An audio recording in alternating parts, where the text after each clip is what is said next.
Subscribe करें the forensic take channel को और एथिकल हैकिंग की वीडियोस को मिस ना करें। नमस्कार दोस्तों, मेरा नाम है अमित कुमार। आप देख रहे हैं फॉरेंसिक टेक यूट्यूब चैनल। आज की वीडियो में बात करने वाला हूं बग बाउंटी हंटिंग के बारे में। ये क्या है, हम इसे कैसे स्टार्ट करें, हम कैसे इसमें सीख सकते हैं ज़्यादा चीज़ें, और ये पूरा का पूरा क्या समुंदर है उसके बारे में बात करने वाला हूँ। कैसे स्टार्ट कर सकता है, एकदम बिगिनर है तब भी आपको ये वीडियो देखनी चाहिए और पूरी देखनी चाहिए, क्योंकि एंड तक बताऊंगा कि आप कैसे एक बग बाउंटी हासिल कर सकते हैं, मतलब कुछ पैसे अर्न कर सकते हैं बग बाउंटी के थ्रू। तो चलिए स्टार्ट करते हैं बिना किसी देरी के। तो दोस्तों, सबसे पहले मैं आपको ये बता दूं कि इस वीडियो को मैंने 4 या 5 पॉइंट्स में डिवाइड किया हुआ है कि मतलब हम कहाँ से स्टार्ट करें, क्या क्या पढ़ना चाहिए, उसमें क्या क्या चीज़ें हैं, वो चीज़ें हमें क्या पढ़नी चाहिए। और जैसे कि अगर आप बिगनर, एकदम बिगनर, आपने कहीं से देख लिया है कि बग बाउंटी, बग हंटिंग, आपको थोड़ा सा इंटरेस्ट आ गया है कि भैया हमें भी जानना है, एक्सप्लोर करना है कि क्या चीज़ें हैं, तो इन सब चीज़ों को मैं बताने वाला हूँ कि बग बाउंटी क्या है, हम कैसे, क्या क्या पॉइंट्स हैं जिसके हम मदद से हम बग बाउंटी कर सकते हैं, बग बाउंटी हंटिंग कर सकते हैं, क्या क्या टूल्स हैं, और इन सब के बारे में बताऊंगा। कौन सी वेबसाइट्स हैं जहाँ पे बग हंटिंग कर सकते हैं, कौन सी पेड है, कौन सी फ्री है, और ये सब कुछ आपको मिलने वाला है। तो वीडियो को ज़रूर देखिएगा पूरा एंड लास्ट तक देखिएगा।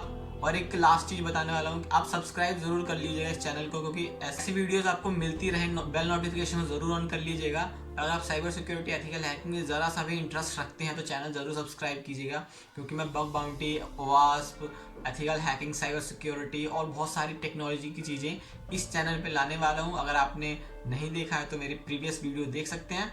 तो मैं आपको बता दूं कि बग बाउंटी हंटिंग क्या होती है। बग बाउंटी हंटिंग एक ऐसा प्रोग्राम है, मान लीजिए कि मेरी वेबसाइट है, मुझे अपनी वेबसाइट पे कमियां ढूंढनी है, क्योंकि मेरे पास जो एथिकल हैकर हैं, जो मैंने अपनी कंपनी में रखे हुए हैं, वो बग हंटिंग करते हैं। मतलब कि वो हमारी वेबसाइट्स पे ट्राई करते हैं वल्नरेबिलिटी ढूंढने का। शायद इनसे ना मिले, किसी और से मिल जाए, तो हम एक प्रोग्राम लॉन्च करेंगे जिससे कि मैं आप बताऊंगा कि मेरी वेबसाइट पे ये वल्नरेबिलिटी हो सकती है, आप ढूंढ लीजिए वहाँ पे। और अगर आप ढूंढते हैं उन वल्नरेबिलिटीज़ को, वहाँ पे मैं लिखूंगा एकदम बाकायदा कि यहाँ पे आप ये वल्नरेबिलिटी ढूंढें या फिर ये वल्नरेबिलिटी ना ढूंढें, इस वल्नरेबिलिटी का कोई पैसा नहीं मिलने वाला है। तो हंटर्स क्या करते हैं, वो देखेंगे, उस चीज़ को पढ़ेंगे, और जब उन्हें समझ आ जाए कि हाँ ये चीज़ें हमें ढूंढनी है, ये चीज़ें नहीं ढूंढनी है, इस डोमेन पे ढूंढनी है, इस URL पे ढूंढनी है, तो यहाँ से वो ढूंढते हैं, सब डोमेन फाइंड करते हैं, बहुत सारी चीज़ें करते हैं। तो ये होता है, अगर आपने बग ढूंढ लिया तो आपको उसका पैसा मिलेगा। कितना पैसा मिलेगा, आपका बग कितना बड़ा काम कर सकता है, मतलब कितनी बड़ी वल्नरेबिलिटी है आपके बग में, मतलब कि आपका बग जो है, आपने जो बग ढूंढा है वो किस कैटेगरी में आता है, तो उस हिसाब से आपको पैसे मिलेंगे। ये पैसे $100 से लेकर, यानी कि $100 मतलब आज का जो होगा 73 पॉइंट समथिंग ऐसा कुछ चलता है, तो 7300 ऐसा कुछ आपको $100 से स्टार्ट होंगे। एंड कुछ कुछ जो वेबसाइट्स हैं वो $50 भी देती हैं, तो वो आप पे डिपेंड करता है। जो स्टार्टिंग होती है 50 to 100 से होती है, और बहुत तगड़ी बाउंटी लगती है। मान लीजिए कि 2000, 3000, या फिर इंडियन करेंसी में बताऊँ तो यार 20-22 लाख तक बाउंटी लग जाती है, पर इसके लिए बहुत मेहनत करनी पड़ती है। मैं आपको पहले रिकमेंड यही करूंगा कि आप पहले छोटी छोटी बाउंटीज ढूंढें या छोटे छोटे बग्स ढूंढें, जिनकी मदद से आप अपनी स्किल्स को इम्प्रूव कर सकें, कॉन्फिडेंस ला सकें। क्योंकि आप बड़े बग ढूंढने जाएंगे, आपको नहीं मिलेगा, तो कॉन्फिडेंस लेवल एकदम लो हो जाएगा, और आप बोलेंगे कि यार बग नहीं मिल रहा, छोड़ो इस चीज़ को। तो इंटरेस्ट कहीं से भी आया हो, आप स्टार्ट करिएगा तो छोटी चीज़ों से स्टार्ट कीजिएगा, छोटी छोटी चीज़ें बनाएंगे तो बड़ा ज़रूर हो जाएगा एक दिन। तो ये मैंने बता दिया कि बग बाउंटी हंटिंग क्या है। मतलब कि आपने एक बग ढूंढा, उसके आपको एक पैसे मिले कुछ, और आपने वो कैसे ढूंढा वो आपको बताना पड़ेगा एक रिपोर्ट लिख के। तो ये सब होता है। तो चलिए हम अब स्टार्ट कर लेते हैं कि इसके क्या क्या पॉइंट्स होने चाहिए, कहाँ से हमें पढ़ना चाहिए, क्या क्या टूल्स हैं इसके, और हमें क्या प्रोग्रामिंग लैंग्वेज होनी चाहिए, क्या क्या हमारे पास कौन सी वल्नरेबिलिटीज़ के बारे में पता होना चाहिए हमें, और कौन कौन सी वेबसाइट हैं जो हमें ये बाउंटी या फिर प्रोग्राम चलाती हैं, तो उनके बारे में पता करेंगे। टूल्स के बहुत सारी चीज़ें हैं, तो एकदम लास्ट तक जरूर देखिएगा। और मैंने एक वेबसाइट बनाई हुई है जहाँ पे मैंने लिखा हुआ था कि मतलब वहाँ पे मैंने कोर्सेज लॉन्च किए हैं, फ्रीली कोर्सेज हैं सारे के सारे, थ्योरी है, प्रैक्टिकल है, सब कुछ है, क्योंकि आपको पता है कि हम प्रैक्टिकल डाल नहीं सकते हैं यूट्यूब पे। तो मैंने प्रैक्टिकल वहाँ डालने की सोची है, तो वहाँ पे देख सकते हैं, लिंक डिस्क्रिप्शन में है, या फिर मैं आपको ID बता देता हूँ, www.forensictech.in। ये है मेरी वेबसाइट का URL, आप इसमें जाकर विजिट कर सकते हैं। अभी तक कोई कोर्स लॉन्च नहीं हुआ है, पर अभी इस मंथ के एंड तक एक कोर्स ज़रूर लॉन्च हो जाएगा प्रैक्टिकल के साथ, तो मिस मत कीजिएगा। तो चलिए स्टार्ट करते हैं बिना किसी देरी के। तो सबसे पहली चीज़ आती है भाई नेटवर्किंग। आपको क्या पढ़ना चाहिए, नेटवर्किंग पढ़नी चाहिए आपको सबसे पहले, क्योंकि जितना भी बेसिक है, अभी आप बेसिक भी नहीं जानते हैं, मान लीजिए आप एकदम फ्रेशर हैं, तो आपको सबसे पहले नेटवर्किंग के बारे में पता होना चाहिए कि नेटवर्किंग क्या है, कैसे काम करता है, कैसे कम्युनिकेशन करता है। Like TCP, UDP, OSI models के बारे में आपको जानना चाहिए और गेटवे के बारे में जानना चाहिए, राउटर के बारे में जानना चाहिए, स्विचेस के बारे में जानना चाहिए। तो ऐसी बहुत सारी चीज़ें हैं जो नेटवर्किंग में आती हैं। और एक नेटवर्क दूसरे नेटवर्क से कैसे कनेक्ट होता है, तो वो चीज़ें हमें जानने के लिए उसे पढ़ना पड़ेगा। और वो चीज़ सबसे पहला फेज होता है एथिकल हैकिंग में और बग बाउंटी हंटिंग में, कि आपको नेटवर्किंग आनी चाहिए। अब कितनी आनी चाहिए आप ये मुझसे पूछ रहे होंगे, तो भैया मैं आपको बता दूं, बेसिक से थोड़ा ऊपर और इंटरमीडिएट तक, मतलब कि आप बेसिक टू इंटरमीडिएट तक का पढ़ें, क्योंकि यहाँ ये जो चीज़ है वो बहुत इंपॉर्टेंट रोल अदा करने वाली है। तो दूसरी चीज़ पे आ जाते हैं हम प्रोग्रामिंग के बारे में। अब प्रोग्रामिंग यार कितनी पढ़नी चाहिए और कितने कौन सी प्रोग्रामिंग पढ़नी चाहिए, अभी आप पे डिपेंड करता है। आप अगर मैं रिकमेंड करूँ तो आप सबसे पहले स्टार्टिंग C से कीजिएगा, क्योंकि C++ ये आपका बेसिक क्लियर करेंगी। उसके बाद आप जंप कर सकते हैं पाइथन में। अगर आप स्टार्टिंग के मंथ्स, मतलब कि अगर आप C पढ़ना चाहते हो, स्टार्टिंग का पूरा 1 मंथ C को दीजिए, पूरा डीप तक पढ़ लीजिए। उसके बाद आपको पाइथन हो या कोई भी लैंग्वेज हो अदर, बस आपको सिंटेक्स की देरी होगी, आप 2 दिन में वो लैंग्वेज समझ जाएंगे पूरा एकदम क्या चीज़ है क्या, और आप प्रोग्राम भी बना सकते हैं उसके अंदर। तो अब बात कर लेते हैं कि भाई कौन सी प्रोग्रामिंग पढ़नी चाहिए। अगर आप वेब एप्लीकेशन पेनिट्रेशन टेस्टिंग करना चाहते हैं, मतलब वेबसाइट पर पेनिट्रेशन टेस्टिंग करना चाहते हैं, तो आपको बहुत सारी लैंग्वेज ऐसा ज़रूरी नहीं है कि आनी चाहिए, पर मैं आपको रिकमेंड करूँगा कि आप असेंबली ज़रूर पढ़ लीजिएगा। असेंबली थोड़ी हार्ड है पर उसको ज़रूर पढ़िएगा, वो भी एक लेवल के बाद आपको बहुत तगड़ा काम करने वाली है आपके साथ, ठीक है। तो असेंबली लैंग्वेज हो गई है।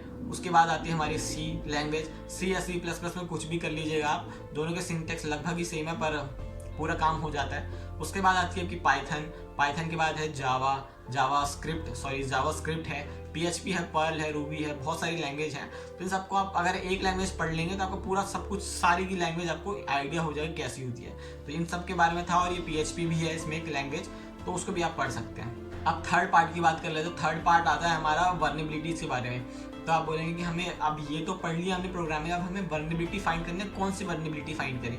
तो सबसे पहले आपको मैं बता दूं कि आप OWASP के बारे में ज़रूर पढ़िएगा। OWASP टॉप 10 क्या चीज़ है, मैं आपको थोड़ा सा समझा देता हूँ समरी देखिए कि OWASP एक आपको एक वर्नेबिलिटी बताता है कि क्या आपने किस रैंक से वर्नेबिलिटी रखी है। मतलब कि उसमें दिखाएगा कि आपके फर्स्ट रैंक पे ये वर्नेबिलिटी है, SQL इंजेक्शन की जो सबसे क्रिटिकल है, उसका तो कम करता जाएगा, इस लेवल तक आपकी वर्नेबिलिटी आ सकती है। तो उसमें 10 वर्नेबिलिटियाँ होती हैं जो टॉप 10 की होती हैं, तो उनको ज़रूर पढ़िएगा, क्योंकि वो बहुत ज़रूरी हो जाता है किसी भी हैकर के लिए, किसी भी पेनिट्रेशन टेस्टर के लिए, बग बाउंटी हंटर के लिए, तो वो ज़रूर पढ़िएगा। उसके बाद आता है कि यार आप लोग पूछेंगे कि भाई प्रैक्टिस कहाँ करें, ये तो मैंने पढ़ लिया, हमारे पास वीडियोस नहीं है, कहाँ से हम सीखें। तो मैं आपको बता दूं कि मेरे कोर्स लॉन्च होने वाला है नेक्स्ट मंथ में, जो है मार्च में कोर्स लॉन्च होने वाला है। तो उसमें मैं आपको बता दूंगा कैसे कैसे क्या क्या चीज़ें हैं। अभी मैं OWASP की एक सीरीज़ लॉन्च कर रहा हूँ, जिसमें मैंने आपको बताया कि क्या क्या वर्नेबिलिटीज़ होती हैं, ठीक है, उनके बारे में बताया। उनका डेमो वीडियो भी दिया है, यूट्यूब पे ही अवेलेबल है, सब्सक्राइब करोगे तो आपको मिल जाएगा, ठीक है, तो वहाँ से आप देख सकते हो। और रही प्रैक्टिस की बात, तो प्रैक्टिस आप कर सकते हो DVWA पे प्रैक्टिस कर सकते हो, और आपका हो गया वेबगोड पे प्रैक्टिस कर सकते हो, जूस शॉप पे कर सकते हो प्रैक्टिस। तो ऐसी बहुत सारी चीज़ें जहाँ पे आप प्रैक्टिस कर सकते हो, अपना आइडिया ले सकते हो। अगर आपने मेरी इस चैनल, ये जो हमारा सेकंड चैनल है, जो मतलब पहला चैनल था वो डिलीट हो गया, अगर आपने मेरे इस चैनल की सबसे पहली वीडियो देखोगे तो वहाँ पहली दूसरी में मैंने आपको बताया कि OWASP चेकलिस्ट के बारे में बताया हुआ, तो वो ज़रूर चेक कीजिएगा, क्योंकि वो इंपॉर्टेंट है, वहाँ पे आपको टूल्स भी मिल जाएंगे आराम से। तो वो बहुत इंपॉर्टेंट वीडियो है, लिंक मैं उसका आई बटन में दे दूंगा या फिर डिस्क्रिप्शन में दे दूँगा, आप कहीं से भी ढूंढ लीजिएगा, मतलब उस वीडियो को आई बटन से या डिस्क्रिप्शन में, ठीक है। अब बात कर लेते हैं 4 पॉइंट के बारे में, तो क्या क्या टूल्स होने चाहिए। तो टूल्स के ऊपर मैंने ऐसे नहीं बता सकते कि यार क्या क्या टूल्स होने चाहिए, मैंने आपको बताया था, इससे पहले आपको बताया, एक मैंने वीडियो लॉन्च करी है जो है OWASP चेकलिस्ट के बारे में, उसको आप डाउनलोड करेंगे तो वहाँ पे आपको दिखाएगा कि किस वर्नेबिलिटी के लिए क्या टूल यूज़ करना चाहिए, जैसे कि बर्ब स्वीट हो गया, मेटास्प्लॉइट हो गया, बहुत सारी चीज़ें हैं, OWASP का ज़ैप हो गया, तो बहुत सारी ऐसी चीज़ें हैं जो आपको दिखाएंगी, और वहाँ पे समझ भी आएगा कि किस वर्नेबिलिटी के लिए क्या टूल होना चाहिए। तो वहाँ से आप वो वीडियो देखेंगे तो आपको समझ आ जाएगा क्या क्या टूल ज़रूरी हैं बग बाउंटी हंटिंग या एथिकल हैकिंग या साइबर सिक्योरिटी में, ठीक है। अब आ जाते हैं हम अपने 5th पॉइंट के बारे में, जो कि है हमारा 5th पॉइंट है, जिसमें हम कहाँ प्रोग्राम ढूंढे, मतलब कि कहाँ से हम बाउंटी किसी लाइव वेबसाइट पे तो हम कर नहीं सकते हैं हैकिंग, ठीक है ना। तो आप क्या करेंगे, आप हमारे पास 2 वेबसाइट है, एक तो HackerOne है, एक है बगक्राउड। HackerOne बगक्राउड फ्रीली अवेलेबल हैं सबके लिए, और भी हैं जो पेड हैं, मतलब कि जिनमें मतलब थोड़ा सा आपको रिज्यूम भेजना पड़ता है, वो आपको अप्रूवल देते हैं तब आप जाके बग हंटिंग ये सब कुछ, जैसे कि स्नैक हो गया। तो इसके बारे में मैं एक डिटेल वीडियो बाद में बता दूंगा कभी अगर ज़रूरत पड़ी तो। वैसे तो ज़रूरत नहीं पड़ेगी, अगर आप हैकर1 और बगक्राउड पे जाएंगे तो वहाँ पे आपको काम करने को मिलेगा, तो आप सीख जाएंगे अपने आप की। स्नैक भी होती है एक चीज़, आप सीख जाएंगे अपने आप, ठीक है। तो हैकर1 और बगक्राउड ये 2 वेबसाइट है, इस पर जाके अपना लॉगिन कीजिए या फिर साइनअप कीजिए, जो भी ये करना है आप क्रिएट अकाउंट कीजिए। वहाँ से आपको क्या मिलेगा, वहाँ पे लिखा रहेगा कि प्रोग्राम्स क्या क्या हैं, वहाँ पे प्रोग्राम चल रहे होंगे। वहाँ पे आप देखेंगे कि यहाँ पे ये वेबसाइट है, इस वेबसाइट ने बताया कि भैया इस वेबसाइट, हमारी वेबसाइट पे आप बग ढूंढिए, मिनिमम इतना है और मैक्सिमम इतना है, आपको पैसा मिल जाएगा। तो आप क्या करेंगे, उसको ओपन कीजिए, वहाँ पे एक लिस्ट आ जाएगी, वहाँ पे लिखा होगा कि आपको क्या क्या बग्स ढूंढने हैं, क्या क्या नहीं ढूंढने हैं, किस किस URL पे ढूंढने हैं, किस किस डोमेन पे ढूंढने हैं। तो वहाँ से आप चेक कर सकते हैं, पढ़ सकते हैं। अब वो चीज़ आपने पढ़ ली, लिख ली, कर लिया, आपने पूरे नोट्स बनाने हैं कि भाई क्या क्या चीज़ें हैं, तो वो आप कर लीजिएगा। एंड वहाँ पे आपको अगर बग मिलता है, सबसे पहले तो आप क्रॉस साइट स्क्रिप्टिंग या फिर जो बिगनर होते हैं वो यही सब इस्तेमाल करते हैं। मैं खुद यूज़ करता था पहले क्रॉस साइट स्क्रिप्टिंग और ये सब, तो अब मैं यूज़ नहीं करता हूँ क्योंकि मैं ज़्यादा ध्यान अपना बग हंटिंग पे नहीं देता हूँ। अभी बहुत कुछ है जो एक्सप्लोर करना बाकी है, तो वो मैं आपको बताऊँगा। तो आपने बग ढूंढ लिया, बग ढूंढने के बाद क्या होता है कि आप आपको उसको रिपोर्ट करेंगे, तो वहाँ पे एक ऊपर ही एक लिंक रहता है सबमिट रिपोर्ट का, उस पर क्लिक करेंगे, वहाँ पे बताएगा कि भाई आपने क्या क्या है, आपने किस किस स्टेप किया है, क्या क्या स्टेप किया है, और उस स्टेप पे आपको क्या क्या बग मिला है, कैसे मिला है वो बग, वो लिखना पड़ेगा, रिप्रोड्यूस। वहाँ पे आप चाहे एक फोटो डाल सकते हैं, स्क्रीनशॉट लेके कि आपने ये चीज़ हैक करी है या फिर ये चीज़ आपको बग मिला है, या फिर एक वीडियो डाल सकते हैं उसकी जगह। तो आप दोनों डाल दीजिएगा तो आपके लिए ज़्यादा सही रहेगा। तो आप वीडियो डाल दीजिएगा और वहाँ पे बता दीजिएगा मैंने ऐसा स्टेप किया था और मुझे ये बग मिला है, ठीक है। तो इसमें आपको बग, अगर उनका बग डुप्लीकेट, मतलब आपका बग डुप्लीकेट नहीं हुआ, मतलब कि आपसे पहले अगर किसी ने उसको बग फाइंड नहीं किया होगा, तो ज़रूर आपको बाउंटी लग जाएगी और अच्छी खासी बाउंटी लगेगी। तो इस वीडियो को पूरा समराइज करते हुए मैं आपको बताता हूँ कि सबसे पहले बग बाउंटी क्या होती है। बग बाउंटी प्रोग्राम है, ठीक है, इतना जान लो। अब इसमें क्या होता है कि बहुत सारी वेबसाइट्स हैं जो बोलते हैं कि हमारी वेबसाइट पे, या फिर बहुत सारी कंपनीज हैं जो बोलती है हमारी वेबसाइट पे आप बग ढूंढिए, अगर आप बग ढूंढते हैं तो हम आपको पैसे दे देंगे, सिंपल सी बात है, ठीक है। इसको बग बाउंटी समझ लीजिए, ठीक है, ये आपकी बग बाउंटी होती है। अब हंटिंग क्या होता है, आप बग ढूंढ रहे हैं, कौन से टूल से ढूंढ रहे हैं, तो बग ढूंढना या फिर कुछ भी हंट करना, वो आपको हंटिंग हो जाती है, बग हंटिंग की। अब इसके जो पॉइंट्स हैं उनको समराइज कर लेता हूँ मैं कि बग हंटिंग या बग बाउंटी हंटिंग के जो पॉइंट्स है, 5 पॉइंट मैंने बताए थे। पहला तो नेटवर्किंग। नेटवर्किंग में आपको क्या क्या आना चाहिए, TCP, UDP, gateway, router, switches, OSI model, इन सब के बारे में पढ़ लो, बेसिक टू इंटरमीडिएट तक, ठीक है, इतना बहुत है, काफ़ी है। इसके बाद आपको पता चलेगा, पर जब आप एक्सपीरियंस करते जाओगे ना चीज़ों को, तो आपको इसके बाद आपको वो सब चीज़ें आपको पता चलती जाएंगी, ठीक है। अब आ जाती है हमारी सेकंड पॉइंट की बारी, जो है कि प्रोग्रामिंग लैंग्वेज। कौन सी प्रोग्रामिंग, वेबसाइट पेनिट्रेशन टेस्टिंग कर रहे हो, रूबी, पर्ल, जावास्क्रिप्ट, PHP और C++, पाइथन, इन सब के बारे में आपको नॉलेज होनी चाहिए। आप किसी एक प्रोग्रामिंग लैंग्वेज को पकड़ो, उसको अच्छे से डीपली पढ़ो और उसके बाद सारी आपको प्रोग्रामिंग लैंग्वेज आसानी से आ जाएंगी, कोई दिक्कत वाली बात नहीं है, ठीक है।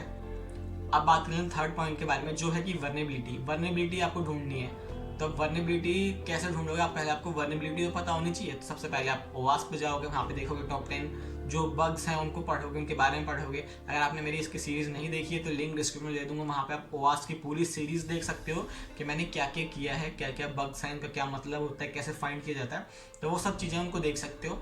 अब इस वर्नेबिलिटी में यही आता है कि आपने बग्स तो पता कर लिए, अब उनकी प्रैक्टिस कहाँ करोगे, तो DBW एक है, लोकल होस्ट पे रन करो, गोट है उस पर रन करो, वेब गोट है उसको रन करो, या फिर OWASP जूब शॉप है, उस पर आप वर्नेबिलिटी फाइंड कर सकते हो। बहुत आसान सी चीज़ें हैं और बहुत सिंपल चीज़ें हैं। आप मेरी पुरानी वीडियोस देखोगे तो आपको डेफिनेटली समझ आ जाएगी मैं क्या कहने वाला था और क्या कह रहा हूँ। अब आ जाती है फोर्थ पॉइंट के बारे में कि भैया टूल्स क्या क्या चाहिए। तो टूल्स जो आप काली लिनक्स चलाते हो वही काली होनी चाहिए, या फिर आप विंडोज़ में भी कर सकते हो, कोई दिक्कत नहीं है, दोनों में से कोई भी करो। दोनों में बर्ब स्वीट, मेटास्प्लॉइट ये सब इंस्टॉल करके देख लेना और उससे काम कर सकते हो आप। मैंने एक वीडियो बनाई थी OWASP चेकलिस्ट के बारे में, वहाँ पे मैंने बताया था कि ये वर्नेबिलिटी है और उन वर्नेबिलिटी के ये टूल्स इसमें अवेलेबल होते हैं और इन टूल से ये वर्नेबिलिटी फाइंड की जाती है। तो उस वीडियो को जरूर देखिएगा, लिंक डिस्क्रिप्शन में है। अब आ जाती है फोर्थ पॉइंट के बारे में कि आपको मैंने वेबसाइट बताई थी हैकर1 और बगक्राउड, इन दोनों पे आपको प्रोग्राम्स मिलेंगे। यहाँ से आप अपना टारगेट चूज कर सकते हैं कि हमने किस वेबसाइट पे हैक करना है या फिर किस वेबसाइट को पेनिट्रेट करना है लीगली। आपने टारगेट सेलेक्ट किया, उसके बाद क्या करना है, आपने बग ढूंढना स्टार्ट किया। 1-2 महीने लगेगा, स्टार्टिंग के टाइम आपको 1-2 महीना 3 महीना लग जाएगा, एक बग पे ही या फिर एक वेबसाइट पे ही। तो करते जाओ कुछ ना कुछ बग मिल जाएगा। रिपोर्ट आपको करनी पड़ेगी। रिपोर्ट क्या होती है, आपको जो बग ढूंढा उसकी समरी आपको बतानी है कि आपने कैसे कैसे ढूंढा, उनको स्टेप में लिखना है, एक फोटो अटैच करनी है, स्क्रीनशॉट जो आपको हैक हुआ लास्ट में, या फिर एक वीडियो बना देना कि आप कैसे उसको स्टेप किया आपने, उसको डाल देना। अब उसके बाद आती है इम्पैक्ट की बारी। इम्पैक्ट में जान लेना, इम्पैक्ट बहुत आपका मदद करता है कि आपकी बाउंड्री लग जाए। तो इम्पैक्ट अच्छा रखिएगा, उसके बाद आप इनको सबमिट कर दीजिएगा। 2-3 दिन के अंदर आपको रिप्लाई आ जाएगा। अगर आपकी बाउंड्री लगी होगी तो आपको पैसे मिल जाएंगे, और अगर नहीं लगी हुई तो बता देंगे डुप्लीकेट है या हमारी वल्नरेबिलिटी पॉलिसी के बारे में आता ही नहीं है, मतलब कि वल्नरेबिलिटी हम इसे मानते ही नहीं है। ठीक है, तो इस तरीके से बता देंगे जो भी करना है। तो ये थी पूरी समरी आपको बग बाउंटी हंटिंग के बारे में बताने के 5 पॉइंट बताए थे। बग बाउंटी हंटिंग क्या होती है वो बताया था, और आपको एक इम्पॉर्टेंट चीज़ बताना था, मेरी वेबसाइट है उस पर सारे कोर्सेज फ्रीली अवेलेबल होने वाले हैं कुछ ही समय में, तो आप उसको चेक कर सकते हैं। वेबसाइट का URL है www.forensictech.in। लिंक डिस्क्रिप्शन में आपको मिल जाएगा, सब कुछ डिस्क्रिप्शन में मिल जाएगा, जाके एक बार जरूर चेक कीजिएगा। सब्सक्राइब जरूर कीजिएगा, लाइक जरूर कीजिएगा, अपने दोस्तों के साथ शेयर करिएगा। अगर आपको थोड़ी सी भी वैल्यू मिलती है इस वीडियो से तो उसको जरूर शेयर कीजिएगा, लाइक कीजिएगा। और आपके एक छोटे लाइक से हमें बहुत मोटिवेशन मिलेगा, सब्सक्राइब से मोटिवेशन मिलेगा। और आप बोलेंगे यार एक लाइक से क्या फ़र्क पड़ता है, तो मैं आपको बता दूं फ़र्क पड़ता है। मैं मिलता हूं आपका अगली वीडियो, जब तक जय Hind, Vande Mataram, good bye, take care. अगर आप भी एक सच्चे एथिकल हैकर है तो सब्सक्राइब करें फॉरेंसिक टेक यूट्यूब चैनल को, बेल नोटिफिकेशन जरूर ऑन करें, वीडियो अच्छे लगते तो जरूर लाइक करें। और अगर आपका क्वेश्चन है, क्वेरी है, कमेंट करें या फिर मेरे को इंस्टाग्राम पे मैसेज करें, रिप्लाई ज़रूर करूँगा आपको।